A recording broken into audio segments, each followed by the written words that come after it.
तो नमस्कार दोस्तों, आप सभी का स्वागत है मेरा यूट्यूब चैनल शिक्षा विद सौरभ में। आशा करते होंगे आप मस्त होंगे, स्वस्थ होंगे, पढ़ रहे होंगे, लिख रहे होंगे।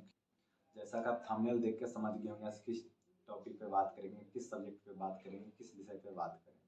आज हम बात करेंगे एंथ्रोपोलॉजी पे। एंथ्रोपोलॉजी में आपको क्या जानना है कि एडमिशन कैसे हो जाए, कितना कटअप होनी चाहिए, कितना सीट्स होनी चाहिए, उसका क्या एलिजिबिलिटी क्राइटेरिया है, सीईटी का एग्ज़ाम में हमको कैसे हैंडल करना है, सीईटी के एग्ज़ाम में हमको किस पेपर का एग्ज़ाम देना है। जो 1 मिनट भी वीडियो का स्किप नहीं करेंगे, क्योंकि अगर आप 1 मिनट भी स्किप कर दिए तो फिर कोई फ़ायदा नहीं रह जाएगी। जैसे कि अगर आप कोई गेम खेलते हैं तो फर्स्ट लेवल आप खेलना छोड़ देते हैं, डायरेक्ट आप 10 लेवल पे चले जाते हो, तो क्या आपसे खेलना उचित लगता है कि आप खेल पाते हैं? नहीं खेल पाएंगे, क्योंकि आपने फर्स्ट लेवल सीखा ही नहीं। तो फर्स्ट टू 10 लेवल हम एक दूसरे से सम्मिलित है, एक दूसरे से मिलता जुलता है। अगर आप फर्स्ट नहीं समझेंगे तो 10 भी नहीं समझ पाएंगे। इसलिए उम्मीद करते हैं 1 मिनट भी स्किप ना करें, पूरा वीडियो देखें। तब कंटेंट आपको एकदम ओरिजिनल कंटेंट आपको हम प्रोवाइड करा रहे हैं, ऐसा कोई कंटेंट आपको नहीं दे रहा। जनरली सब लोग बता देते हैं कि ये होता है, ये होता है, ये होता है। हम आपको रिसर्च कर कर बता रहे हैं, जो कोई लोग नहीं बताया होगा आपको अभी तक। तो 1 मिनट भी स्किप ना करें। हाँ, और दूसरी बात आपको हम बताते हैं कि आप सब्सक्राइब, लाइक और शेयर करना ना भूलें, क्योंकि आपके सब्सक्राइब, आपके लाइक और आपके शेयर ही हमारी पूंजी है। आपके सब्सक्राइबर ही हमारे एनर्जी है। अगर आप एक सब्सक्राइबर करते हैं तो मुझे अगले वीडियो लाने के लिए एनर्जी मिलती है। तो कृपया सब्सक्राइब, लाइक और शेयर करना ना भूलें। सबसे पहले बात करेंगे सीट्स, क्योंकि आपको एडमिशन पे आपको पता होना चाहिए कि एंथ्रोपोलॉजी में कितना सीट है। ऐसा ना हो कि आप कुछ जानते ही नहीं, इसलिए एग्जाम में एंथ्रोपोलॉजी सिलेक्ट कर लिए, यहाँ आ गए, आपका रैंक लिस्ट में है ही नहीं ना, आप कुछ आ रहे आपका एडमिशन हो जाए। इससे अच्छा कि आप पहले सीट जान लें कि कितने सीट हैं एंथ्रोपोलॉजी में। तो यहाँ एंथ्रोपोलॉजी में टोटल 13 सीट है, 13 सीट है। उसके एक एक्स्ट्रा सीट है पीएच के लिए। जो पीएच का एक सीट जोड़ देंगे और टोटल जोड़ देंगे तो 14 हो जाएगा, यानी 14 हो जाएगा। 13 प्लस 1 मतलब पीएच वाला, तो 14 हो जाएगा। ऐसे एक्चुअली 13 सीट ही है। तो उसमें 13 सीट में जनरल का 5 सीट है, यानी जनरल का 5 सीट है, ओबीसी का 4 सीट है, एससी का 2 सीट है, एसटी का 1 सीट है, ईडब्ल्यूएस का 1 सीट है। टोटल 13 सीट है। तो हम इसी पे पहले फुल से बात कर लेते हैं, मतलब फुल इन्फॉर्मेशन के साथ बात कर लेते हैं। क्या अगर ओबीसी का 4 सीट है तो क्या ओबीसी के बच्चा 4 सीट पे एडमिशन ले पाएंगे? क्या एससी का 2 सीट है, एसटी का 1 सीट है, क्या ईडब्ल्यूएस का 1 सीट है तो उसी में भी एडमिशन ले पाएंगे? ऐसा नहीं है। ओबीसी का 4 सीट है। अगर ओबीसी का चारों बच्चा का रैंक जनरल में आ गया, मतलब जनरल मतलब हाई रैंक होता है। अगर चारों बच्चा ओबीसी वाला का जनरल से एडमिशन हो गया, मतलब जनरल मतलब सामान्य, मतलब सभी का उसमें काउंट हो। ओबीसी वाले भी, एससी वाले भी, ईडब्ल्यूएस वाले भी, एसटी वाले भी, सारे रिजर्व कैटेगरी का स्टूडेंट्स उसमें फाइट करेंगे। जिसका ज़्यादा नंबर होगा वह जनरल से होंगे। जैसे कि जनरल का 5 सीट है, पांचों जनरल का सीट ओबीसी का बच्चा वहाँ मतलब सेलेक्ट हो जाता। तो जो ओबीसी का 4 सीट है वो खाली रह जाएगा, तो किसका एडमिशन होगा? जनरल का एडमिशन नहीं होगा, वो ओबीसी का बच्चा का ही एडमिशन होगा, क्योंकि सीट किसका खाली हुआ? ओबीसी का सीट खाली हुआ, तो ओबीसी का ही बच्चा का एडमिशन होगा। आप समझ रहे होंगे मेरी बातों को। अगर 2 बच्चे, एससी का बच्चा सबसे हाई रैंक लाते हैं, टॉप 5 में लाते हैं, तो 2 जो सीट खाली हो जाएगा वो एससी के बच्चा का ही उसमें एडमिशन होगा। तो इसमें क्या फायदा हुआ? एससी का सीट बढ़ गया। तो समझ रहे हैं मेरी बातों का। ओबीसी, एससी, एसटी, ईडब्ल्यूएस चारों कैटेगरी के बच्चे जनरल सीट से फाइट करेंगे। जिसका ज़्यादा नंबर रहेगा वहाँ चले जाएंगे जनरल वाले सीट में। उनका रिजर्व सीट खाली हो जाएगा तो किनका एडमिशन होगा? उनके रिजर्व वाले स्टूडेंट के ही उनके रिजर्व में एडमिशन होगा, रिजर्व कैटेगरी में। समझ रहे हैं मेरी बातों को? हाँ। तो जनरली क्या होता है कि सीट लिमिटेड ही रहता है, 13 से 14 सीट रहता है। तो 1-2 सीट अगर स्टूडेंट ज़्यादा आ जाते हैं तो सीट बढ़ा भी देते हैं 1 लोग 2 लोग के लिए। जैसे कि पिछले 2022 में क्या हुआ था कि सोशियोलॉजी में 14 सीट ही थे, लेकिन स्टूडेंट 16 आ गए, 16 स्टूडेंट आ गए, तो 16 लोगों का ही एडमिशन हुआ, मतलब 2 सीट बढ़ा दिए गए हैं।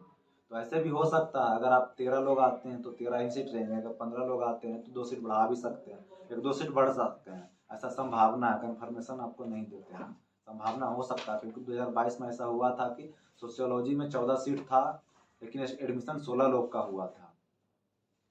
उम्मीद करते हैं सीट के बारे में आप समझ चुके होंगे। अब हम बात करेंगे कि मिनिमम क्राइटेरिया क्या है। तो आपको 12th में 60% मार्क्स होनी चाहिए। अगर आपके 12th में 60% मार्क्स नहीं है तो आपका एडमिशन नहीं होगा, ये मिनिमम क्वालिफिकेशन है।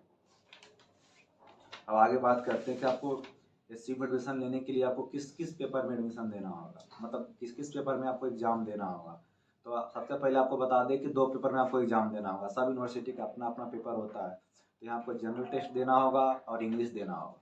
जो जनरल टेस्ट का पेपर होगा वो उसी पे आपका एडमिशन होगा, मतलब उसी पे आपका मेरिट बनेगा। जो इंग्लिश का पेपर होगा सिर्फ क्वालिफाइंग पेपर होगा, उसका मेरिट नहीं बनेगा, उसका मेरिट में मार्क्स नहीं जुड़ेगा। जो इंग्लिश का पेपर होगा उसमें आपको सिर्फ 7 क्वेश्चन बनाने हैं, सिर्फ 7 क्वेश्चन ही बनाने हैं। 7 क्वेश्चन से ज़्यादा बनाते हैं तो कुछ फ़ायदा भी नहीं है, कुछ घाटा भी नहीं है, क्योंकि आपका उस पर क्वालिफाइंग मार्क्स ही लगेगा, उसका नंबर नहीं जुटेगा मेरिट में। मेरिट जो आपका बनेगा सिर्फ जनरल टेस्ट के पेपर से ही बनेगा।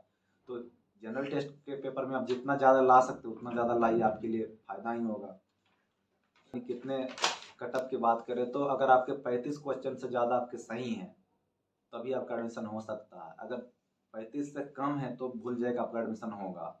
35 से नीचे वाला का कोई संभावना नहीं है। अगर रिजर्व कैटेगरी से हैं, एससी, एसटी, ओबीसी से हैं तो आपका संभावना है कि 33, 32, 34 रह जाएगा तो आपका एडमिशन हो जाएगा। लेकिन अगर 35 से कम है जनरल कैटेगरी वाले तो भूल जाएंगे आपका एडमिशन होगा नहीं होगा।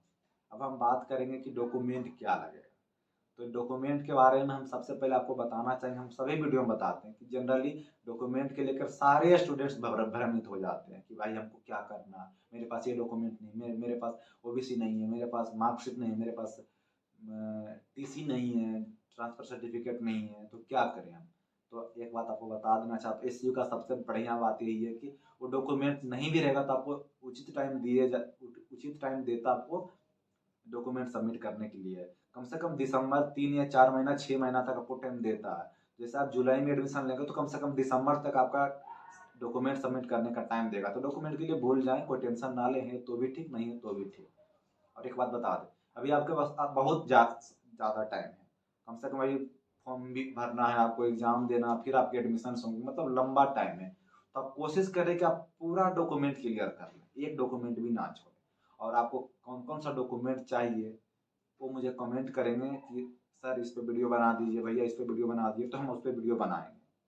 अगर आप कमेंट नहीं करते, आपको जानकारी है तो कोई बात नहीं, पूरा डॉक्यूमेंट बना लें, आपके पास बहुत ज़्यादा समय है। और हाँ, अगर कोई बच्चा ओबीसी से है, वो सेंट्रल लेवल का बना है ओबीसी, अगर आप ब्लॉक लेवल का बनाते तो कोई फायदा नहीं होगा, क्योंकि जो आपका सेंट्रल यूनिवर्सिटी में एडमिशन ले रहे हैं ना, तो आपको सेंट्रल लेवल का ओबीसी चाहिए, ना कि ब्लॉक लेवल का। एक सब एससीयू का यानी हैदराबाद सेंट्रल यूनिवर्सिटी का सबसे खूबसूरती बात यही है कि आप जिस दिन एडमिशन लेंगे हैंड टू हैंड आपको हॉस्टल प्रदान किया जाएगा। मतलब सारे सेंट्रल यूनिवर्सिटी में ऐसा नहीं होते, 1 महीने बाद 2 महीने बाद ही आपको हॉस्टल दिए जाएंगे, लेकिन यहाँ नहीं। जब आपका एडमिशन फाइनल हो जाएगा उसी टाइम आपको हॉस्टल का रूम अलाउट कर दिया जाएगा कि आपको रूम नंबर इतना आपको प्रदान किया गया है। वहाँ आपको रूम नंबर लिख कर एडमिट कार्ड दे देंगे कि आपका रूम ये है।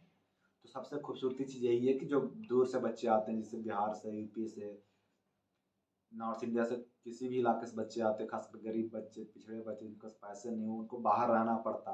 तो हैदराबाद शहर में बाहर रहने के लिए आप सोच नहीं सकते कितना ज़्यादा खर्चा है। तो सबसे बड़ी खूबसूरती यही कि आपको एडमिशन टाइम ही हॉस्टल दे दिया जाएगा, सभी को हॉस्टल मिलेगा, ए टू जेड का हॉस्टल मिलेगा 100% गारंटी के साथ।